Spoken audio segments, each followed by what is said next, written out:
kaibigan, sa araw na ito, inyong maririnig ang kwento ng isang ginang na nag-iisa na sa buhay, pero napalapit sa kapahamakan dahil sa kanyang mga maling sistema. Siya ay si Krising.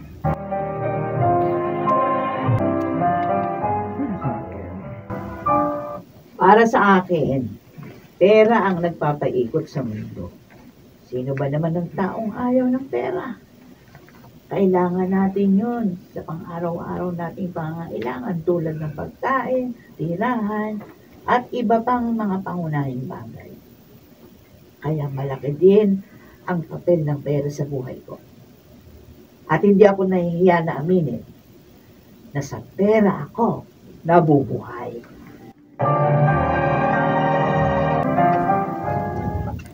Oh,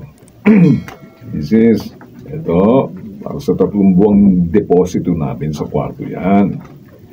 At tapos, ito naman yung tig-1 buwan naming deposito sa kuryente at tubig. Paano? Pwede lang kami lumipat dito mamayang gabi, Mrs. Oo naman. Kahit na yung oras, pwede kayo lumipat. Tutal, nakumpleto nyo na yung perang hinihingi ko. Mamayang hating gabi na siguro kami dito. Para walang mga usyoso.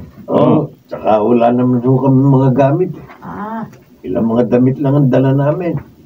Sambit-bitan lang lahat yun. Pag lumipat kami mamaya. Ganun ba ako? Sige, tayo nang bahala.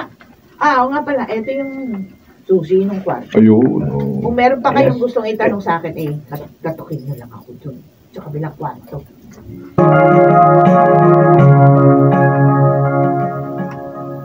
Ay, Kapitana, tingnan nyo. May 2 lalaking pumasok sa eskinita ni Krising. Kapag mo kayong hindi mga taga rito. Oo nga. At tumakyat pa sa hagdan at tumutumbok sa balkonahe ni Krising. Pero teka, ayun si Krising mo? Nakangiti silang sinalubong. Kung ganon, kilala ni Krising yung mga lalaki. Sisitahin na nga sana natin dahil nga hindi familiar sa atin ang mga mukha. Aba, karapatan naman ho talaga natin ang magduda, Kapitana. Lalo pat hindi naman talaga natin kabisado ang mga itsura nila. May punto ka naman yan sa sinasabi mo, Lucia. Ang mabuti pa, tayo na. Ay, sige. Salubungin na natin yung iba pang mga kagawad at mga tanod na kasama natin sa pagruronda para sabay-sabay na tayong bumalik sa barangay hall.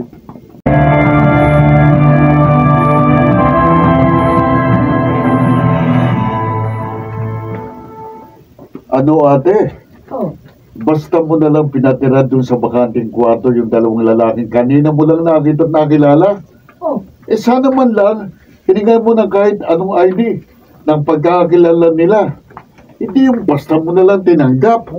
Palma Oscar, masyado ka namang formal. Formal kung hihingan mo pa ng ID mga yun.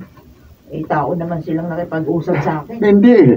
Ang inaalala ko nga kasi, hindi lang yung seguridad mo, kundi pati na rin yung security ng mga tao sa paligid. Ano pa bang tawag mo doon sa perang pinang-deposito nila? Kaya nga kinuha ko lahat agad deposit yun. Pansiguridad. Yun. Baka mamaya magbago pang mga isip nun. Ate, pakinggan mo. Ang tinutukoy ko, yung kaligtasan at nating lahat. Ang tinutukoy ko, yung kaligtasan mo at nating lahat dito. Hindi tayo nakasisigurado sa kilos ng mga yan. Paano kung notorious ng mga tao pala? Katulad na lang ng mga kalalaki ang pinaupa ni Mantotoy. Sila pa naglagay ng surveillance camera sa loob, para makita ang mga kilos natin dito sa labas. Ngayon. Ano nangyari sa araw? Ano? Sinakote, di ba, ng mga otoridad? Alam mo yan. Dahil grupo pala ng sindikato mga yun. Nagkataon lang yun. Ano? Ikaw naman, masyado ka namang mag-isip. Ate. Masyado ka negatibo. Lahat ng tao pinag-iisipan mo ng negative. Hindi naman siya. O kaya hindi ka ma-asenso Ano naman naharap mo, ate? Huling.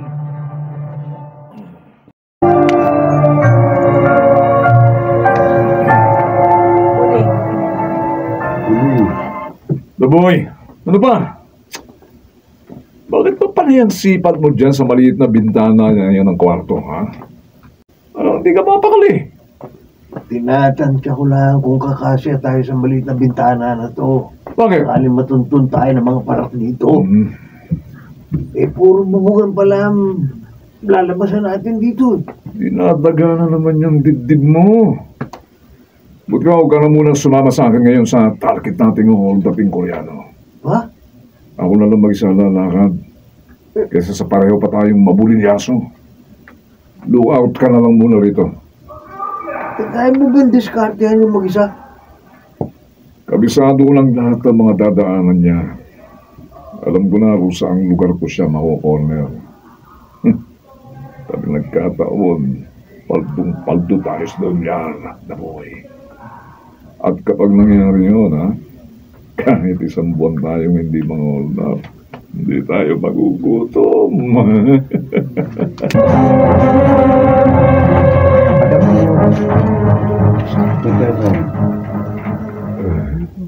Kapitana, nakita niyo ba yung dalawang lalaking nagdaan na malalaki ang mga katawan? Yung mga naka-t-shirt na puti, tsaka nakapantalong maong, tapos naka-sling bag. Nakita niyo yun? Ay, nung nakarang araw, may mga kalalakihang malalaki ang mga katawan ang umaalik-aligid dito sa barangay natin, Lucia. Jack, mga otoridad ang mga yun. Maaaring minomonitor lang nila ang peace and order dito sa ating barangay. Nauuso naman kasi sa ibang barangay yung mga riot-riot, ang makukulit na kabataan. Ay, kung sa bagay, malaki din naman talagang naitutulong ng presensya nila sa anumang barangay. Pati curfew sa mga minor de edad, maayos na naipatutupad. Lumilikha kasi ng kapanatagan ng police visibility. Tama ka Lalo dyan. na sa mga residenteng sumusunod sa batas. Oo nga, Kapitana. Ay, yung mga sa anumang sitwasyon, madali sila makahihingi ng tulong. Tama. Lalo na kung nasa paligid lang ang mga otoridad. Binibigyan seguridad din kasi ng preventive policy ang pamumuhay ng mga mamamayan sa komunidad.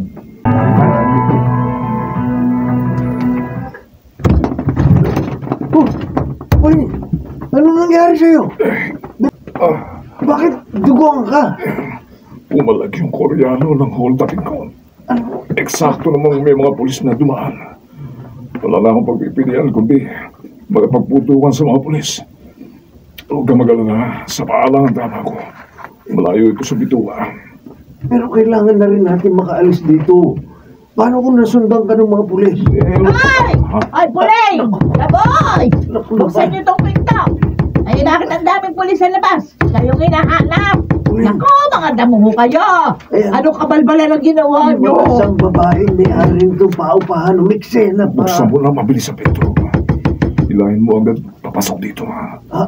Matutulong sa atin ang matandang yan. Baka mabulyal. Ako, ano ba ito? Mabulilyaso. Bakit na itong matandang yan?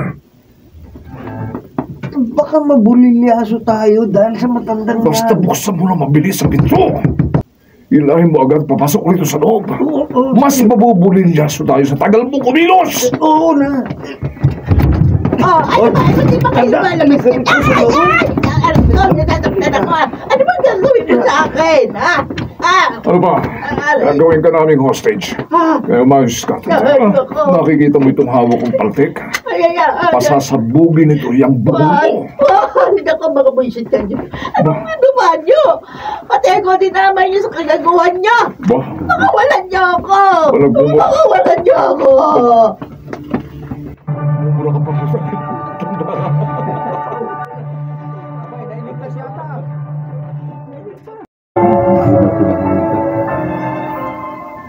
Oo, Kapitana. Maraming salamat. Hiniligtas niyo ako doon sa nangyaring hostage. Malaking utang na loob ko sa inyo. Pati na rin sa mga kagawad. At saka yung mga ibang tanong ng barangay. Sa kapulisan ho tayo dapat magpasalamat na malaki. Dahil naging maganda ang paghawak nila sa insidente. Lalo pat hindi ka nasaktan sa pangyayaring yun. Buti nga. Kami naman, yung crowd control lang ang aming binantayan para hindi na makadagdag pa sa nangyayaring tensyon ng mga oras na yun. Ang mahalaga ngayon, Nakakulong na yung mga notorious na hold-upper. Ako bihingi ho ako ng paumanin sa inyo dahil nilampasan ko yung panuntunan ng barangay. Basta ko na lang pinatira yung mga lalaking yun na hindi nag-iimbestiga. Inamin ko yung pagkakawali ko. Yun nga ang pinakadahilan kung bakit pinatawag kita rito sa barangay precinct. Kapitana. Dahil sa susunod, aba, hindi ka na po pwedeng basta na lang magpaupa ng kung sino-sino Opo. na hindi dumadaan sa kaalaman ng barangay. Opo. May mga kasulatan mo na kayong dapat pirmahan ng mga Oo. mangungupahan sa iyo para sa mga dapat yung pagkasunduan. Oo. Pero higit sa lahat, hindi lang sa mga pagitan nyo, kundi sa pagitan din ng mga panuntunan ng barangay para mas makilala natin ang mga pagkatao ng mga taong gustong manirahan dito sa ating barangay. Opo. Ay, ngayon ayun na nga. Pagkatapos ng naging karanasan ko na yun, sa baluktot kong katwiran, ay naunawaan ko na ho ang lahat, Kapitana. Para sa security natin lahat, ang layunin ng barangay Crising, Oo. natural, kapag may kapanatagan sa isang komunidad, maayos at komportabling nakapamumuhay ang mga residente. Opo. Kaya nagkakaroon din ng pag-unlad ang lugar. Opo.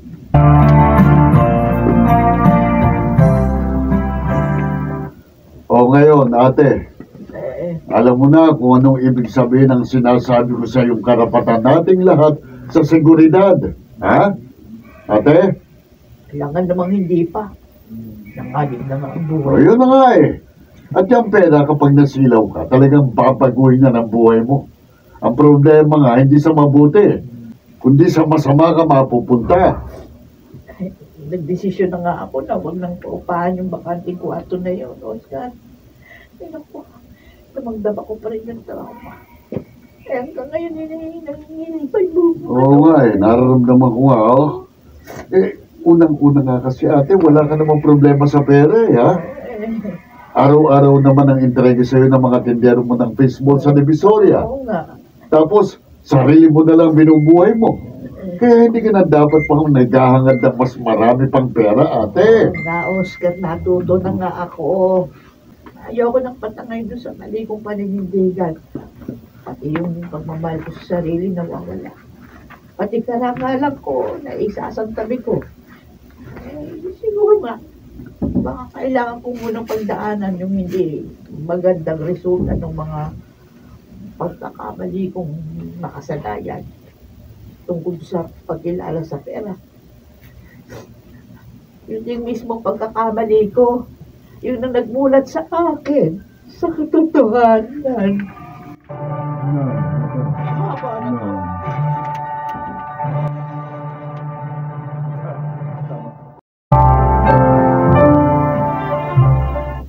Hindi naman talaga nasusukat ang tunay na kaligayahan kung gaano karaming pera mayroon ang isang tao.